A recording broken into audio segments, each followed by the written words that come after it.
发展了几千年，望远镜发明了400多年，现代天文学搞了将近1个世纪。我们拍到了黑洞的照片，测到了引力波，把探测器送出了太阳系，却有一件事儿，我们一直没做到，亲眼看着一颗恒星从活的到死的到轰然炸开的全过程。听上去好像不是很难，不就是守着望远镜等吗？不，没那么简单。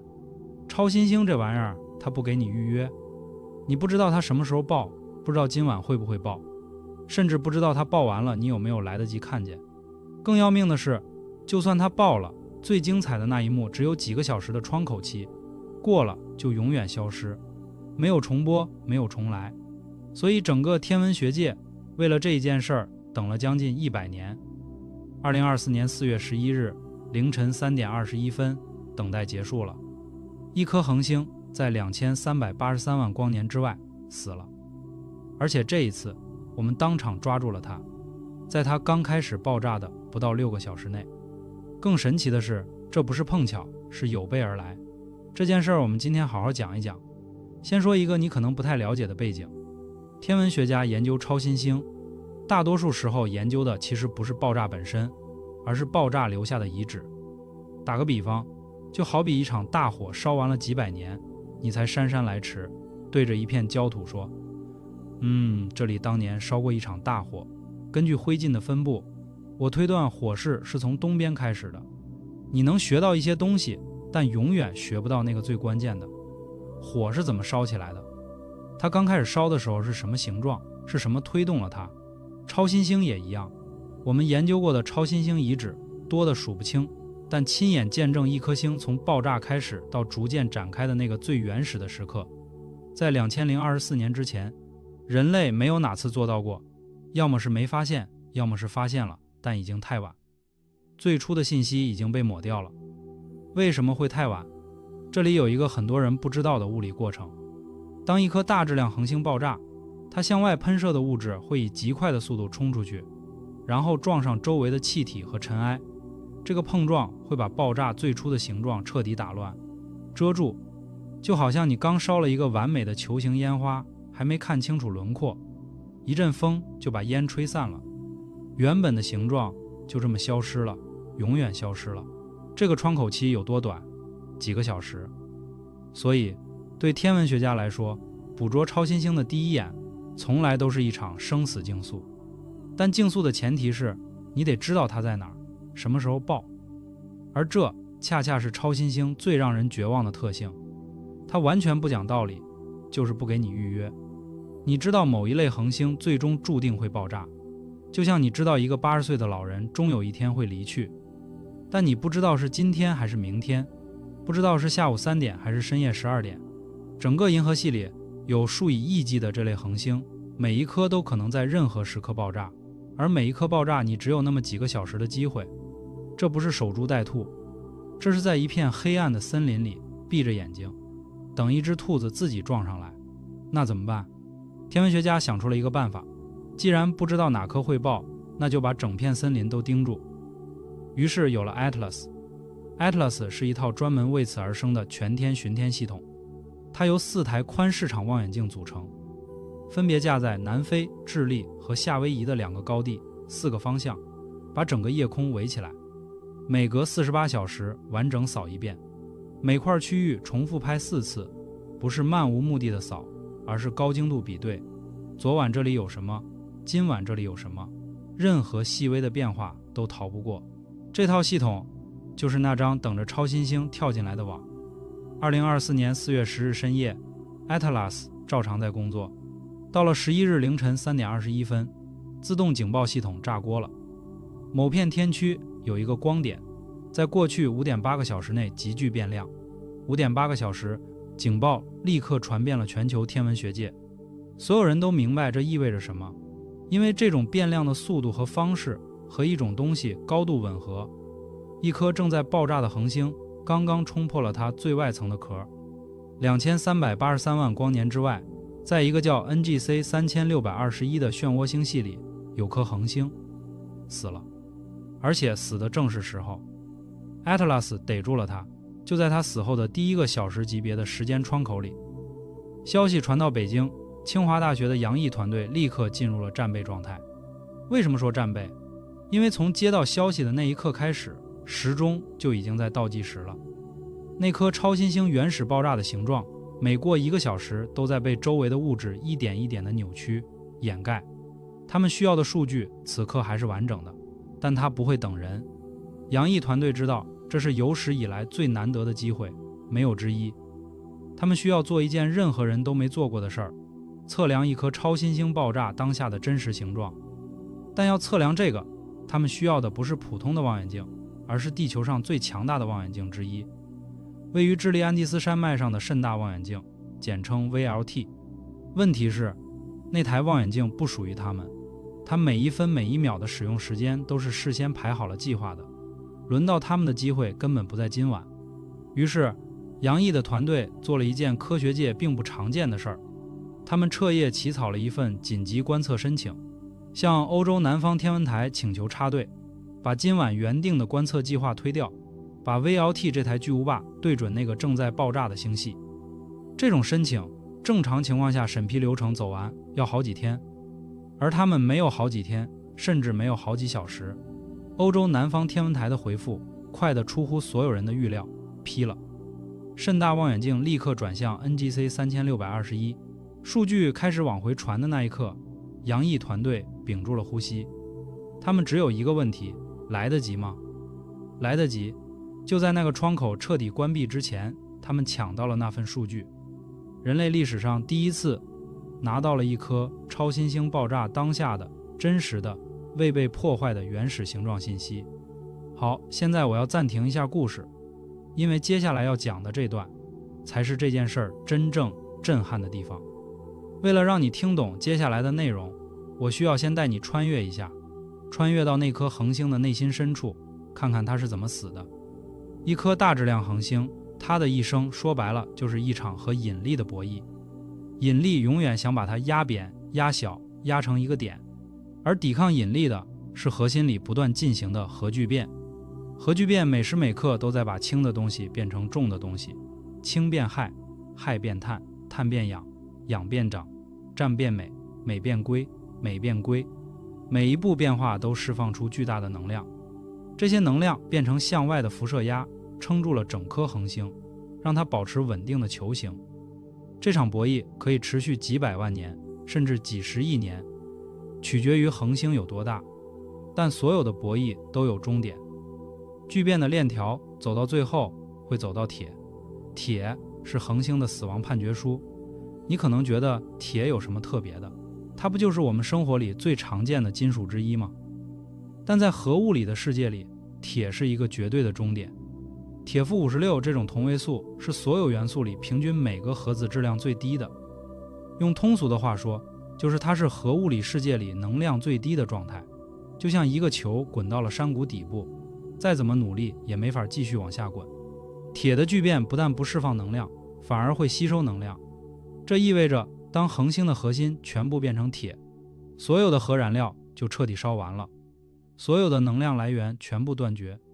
那向外的辐射压呢，瞬间消失，引力终于等来了它的机会。核心开始塌陷，不是慢慢塌，是以一种可怕的违反直觉的速度轰然坠落。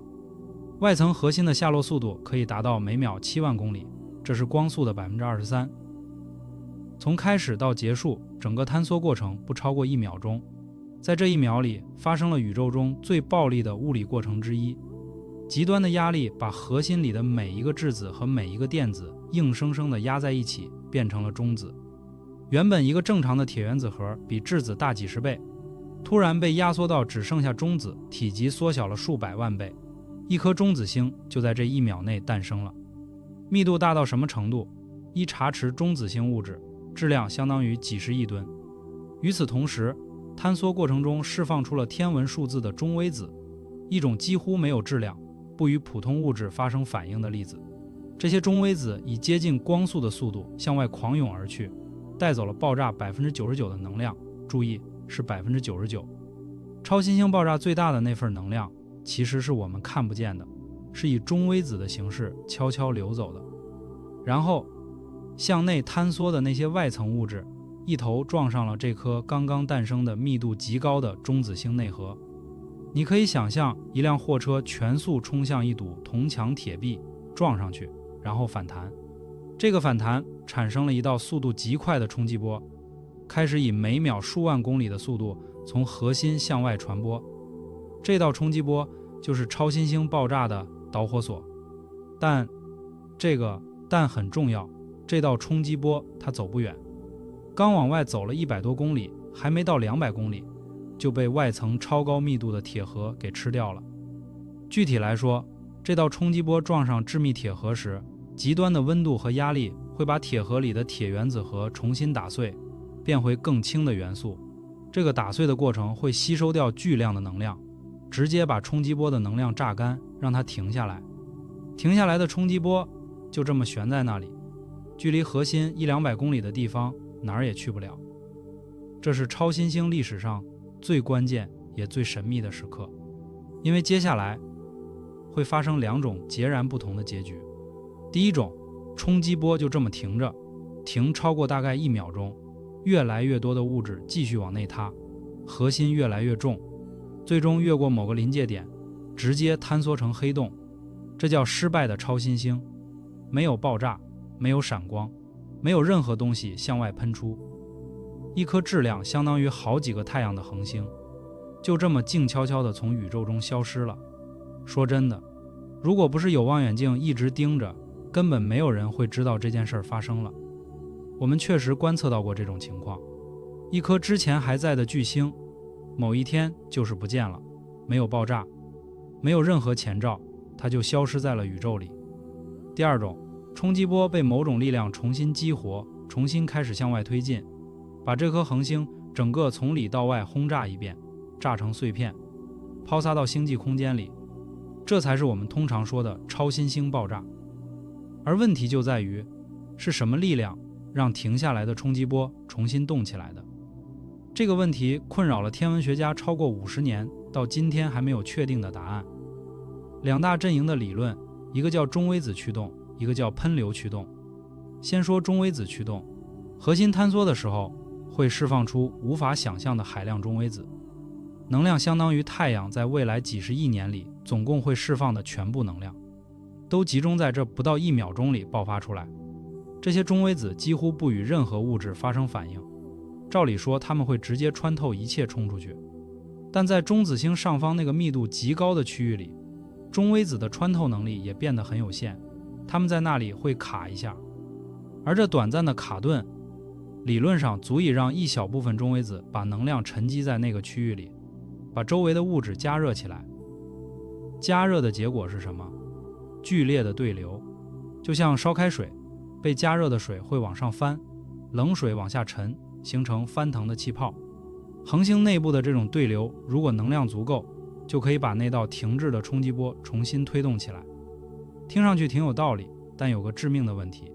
蒙纳什大学的研究团队用当今最顶级的 3D 超级计算机跑了一遍这个过程，结果显示中微子驱动产生的爆炸能量比我们实际观测到的超新星爆炸小了整整1个数量级，也就是说差了10倍。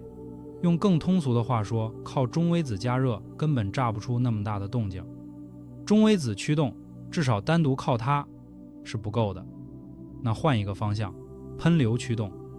这个理论里故事是这样的，坍缩的核心形成了一颗高速旋转的中子星，旋转速度非常快，1秒钟可以转好几百圈甚至更多。中子星周围有一个由向内坠落的物质形成的吸积盘，穿过这个盘的磁场被高速旋转不断的拧紧放大，就像你把一根橡皮筋缠在一根筷子上，然后不断的转，越拧越紧，越来越有弹性。最终这个被扭曲放大的磁场会把物质沿着旋转轴的方向以极高的速度向两端喷射出去，形成2道强大的喷流。这2道喷流就像2把宇宙级的喷火枪，对着恒星内部猛烈地往外冲，穿透一层一层的物质，把整颗恒星从里到外捅开，引发爆炸。这种机制产生的爆炸在形状上有一个非常明显的特征，沿着旋转轴是对称的，两边一样，就像一颗橄榄，2头尖，中间鼓。好，现在我们手上有了2个理论，一个说爆炸应该是乱的、不对称的，一个说爆炸应该是规则的。像橄榄球，森2024 GGI 到底支持哪个？这就是杨毅团队夜以继日抢到数据之后，迫不及待想要搞清楚的问题。而搞清楚这件事儿需要的不是普通的观测，而是一种非常特殊的测量方法，叫做分光偏振测量。甚大望远镜上有一台专门为此而生的仪器，叫 FORCE-2。整个南半球只有这一台，全球也没几台。杨毅团队争分夺秒抢来的观测时间，就是要用这台仪器来解析超新星发出的光。为什么要测偏振？我先带你理解一下偏振是什么东西。光是一种电磁波，这种波在传播方向垂直的平面上振动。正常情况下，振动方向是随机的，四面八方都有，这叫非偏振光。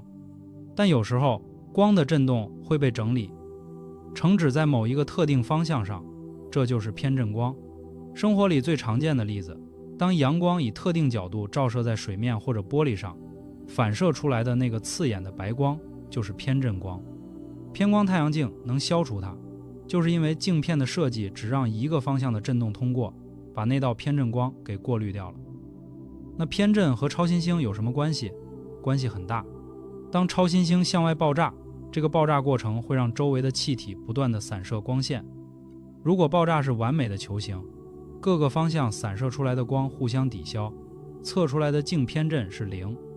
但如果爆炸不是球形，而是像橄榄球一样沿某个轴拉长，那么不同方向散射出来的光就不再对称了，就会有一个镜偏振信号留下来，被我们测到。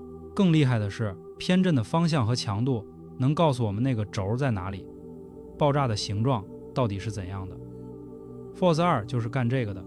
光进入这台仪器之后，先经过一块可以精确旋转角度的晶体拨片，这块拨片可以把偏振光的方向旋转任意角度，相当于从各个角度扫描光里的偏振成分，然后光再经过一个叫沃拉斯顿棱镜的光学元件，这个棱镜会把振动方向不同的光物理的分开，走不同的路径。最后，仪器的探测器上会形成2组并排的光谱，分别对应2个偏振方向。通过对比这2组光谱在不同波长上的亮度差异，科学家就能精确计算出光的偏振强度和偏振方向，最终还原出爆炸的形状。这套方法就是杨毅团队用来看见斯恩2024 GGI 的数据传回来了。经过分析，结果出来了。斯恩2024 GGI 的爆炸不是乱的，它有一条明确的对称轴，它的形状是一个拉长的椭球体，专业术语叫扁长椭球体。说白了就是橄榄球形，或者说橄榄形。第一眼看上去，这完全是喷流驱动理论的胜利。中微子驱动的模型预言的是不规则的、乱成一团的爆炸，没有对称轴，各个方向都不一样。而我们现在看到的是规规矩矩、有轴有序的橄榄球形，这难道不是铁板钉钉、无可辩驳的证据吗？结案了吗？没有。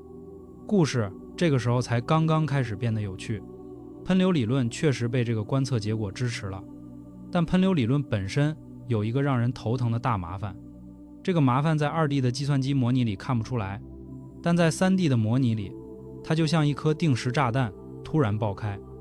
加州理工学院的研究团队做了一个精心设计的实验，他们建立了一个3D 的高速旋转磁化恒星核心模型，然后在旋转轴上人为的加了一个极小的偏差，偏差的幅度仅仅是1%，就是旋转轴稍微歪了那么一丁点儿，歪的你几乎感觉不出来。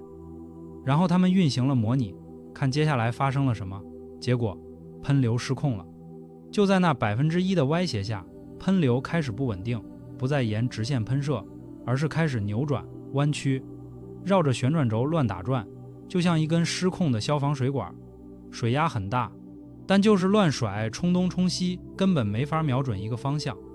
更要命的是，这样乱甩的喷流没有办法形成一个贯穿整颗恒星的通道，它把能量打散了，最终只是推出了2团形状扭曲的磁化气泡，然后爆炸没有发生，能量不够，炸不开。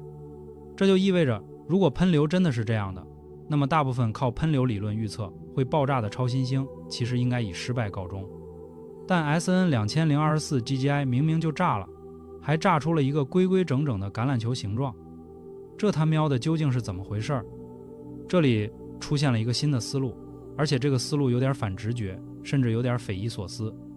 也许让喷流失控的那个不稳定性本身就是触发爆炸的原因。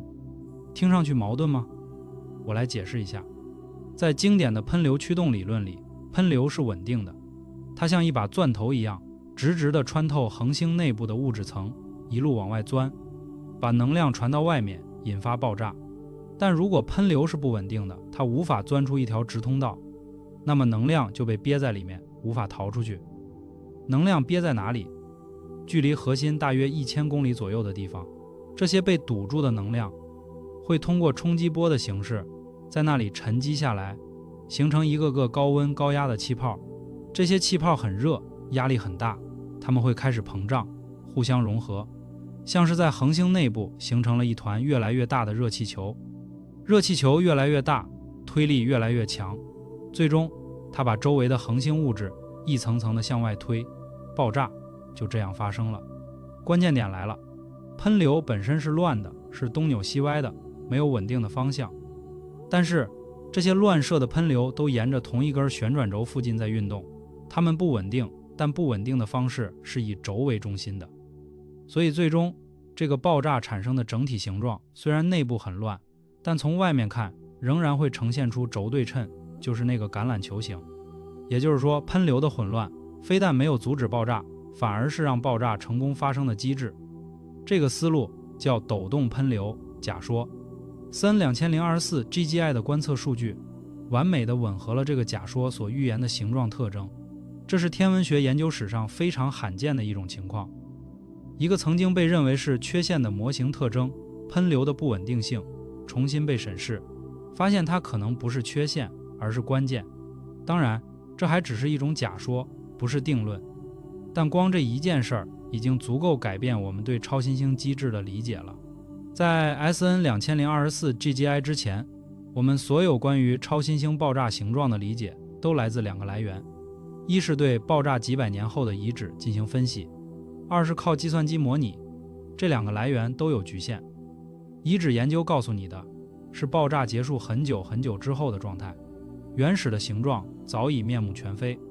计算机模拟足够精密，但终究是模型，是对物理规律的近似，不是真实的宇宙。而 SN2024 GGI 给了我们的是真实的、第一手的、未经任何篡改的爆炸原始数据。这个数据告诉我们，在这次爆炸里，轴对称性是真实存在的，而且出现得非常早，就在爆炸开始的几个小时内就已经建立了。这个信息是之前任何方式都无法获得的。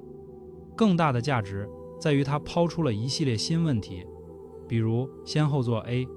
先后座 A 是我们研究的最透彻的超新星遗址之一，它距离我们大约1万光年，是大约340年前爆炸的一颗超新星留下的。我们对它的研究表明，它的爆炸是高度不对称的，各种放射性元素的分布杂乱无章，说明爆炸的时候根本没有明显的轴，完全是乱的。这和 SN2024 GGI 形成了鲜明的对比，一个有轴，一个没有，一个像橄榄球，一个像被随机打碎的气球。是什么决定了一颗恒星爆炸时是哪种情况？是初始的旋转速度，是磁场的强度，是质量的多少，还是某种我们目前完全不了解的因素？这些问题现在都没有答案。而且中微子的角色在这一切里是什么，至今也还是谜。即便在喷流驱动的框架里，中微子也不可能无所作为。它们带走了那么多能量，一定会对整个过程产生影响，只是我们现在还不知道是怎样的影响。可以这么说，2024 GGI 这次观测呢，没有解决任何问题，但它让我们第一次清楚地看到了问题的轮廓。这其实是科学进步中最关键的一步，不是给出答案，而是找到真正值得追问的问题。接下来天文学家们要做的事儿是找到更多的 SN2024 GGI， 不是1颗，是几十颗、几百颗。有了足够多的样本，才能开始找规律，才能开始回答那些问题。而好消息是，我们正处在天文观测史上一个极其特殊的时间节点上。就在过去这1-2年里，一系列新的全天巡天设施相继投入运作。薇拉·鲁宾天文台2025年正式开始它的时空遗产巡天项目。这台望远镜坐落在智利安第斯山脉的塞罗帕琼山顶，海拔将近2700米，主镜直径8.4米，配备了一台有32亿像素的超大相机。它的任务是在未来10年里，每隔3-4天就把整个可见的南半球夜空拍一遍，制作成一幅动态的宇宙电影。任何在那片天空里出现或消失的东西都会被它看见。NASA 的 Spherex 空间望远镜也在2025年发射升空，开始从太空扫描整个天空，搜寻各种瞬态事件。加上斯隆数字巡天的最新数据积累，加上 Atlas 持续不断的工作，全球的天文学家正在织出一张越来越密的网。按照天文学界的估计，有了这些工具，他们将能够在超新星爆发后24小时内稳定地发现这些事件。24小时要比 SN2024 GGI 那一次的反应时间还要宽裕不少。如果能在24小时内稳定捕获超新星，那就意味着什么？意味着那个5.8小时的极限窗口可以被更从容地利用，意味着我们可以在第一时间把正确的仪器对准正确的目标，意味着我们可以积累出真正有统计意义的样本数量。从此以后 SN2024 GGI 不再是一个孤立，而是一个开端。我想在这里停下来，多说几句，不是关于科学，而是关于这件事背后那些打动我的东西。清华大学的杨毅团队在接到消息的那一刻，他们其实面临着很多现实的障碍。观测时间不在他们手里，申请程序通常要花几天，即便申请成功了，也不保证数据能在关键窗口期内传回来。而且这种超高风险、超高时间压力的观测，很有可能什么都得不到。如果窗口已经关闭，那所有的努力都是白费。但他们还是做了彻夜起草申请，祈祷对方能破例，然后守着屏幕等数据。这就是科学研究真实的样子，不是实验室里条件受控的优雅实验，而是跟时间赛跑，跟概率搏斗，在一堆充满不确定性的约束里抓住那一瞬间的机会。更打动我的是欧洲南方天文台的那个决定，批了。他们明明可以说你们的申请需要走正常流程，或者说今晚的计划已经排好了不能改，但他们没有，他们几乎立刻就批了，因为他们知道这种机会错过了就不会再有。这种跨越机构、跨越国界的迅速响应，让一件原本几乎不可能发生的事儿变成了可能。这也是现代大科学合作的一个侧面。当整个科学界为了同一件事凝聚在一起，它爆发出来的能量会远远超出任何个体。回到 SN2024 GGI 本身，在这颗超新星的故事里，有一件事我觉得值得单独拿出来说，就是它距离我们的那个数字2383万光年。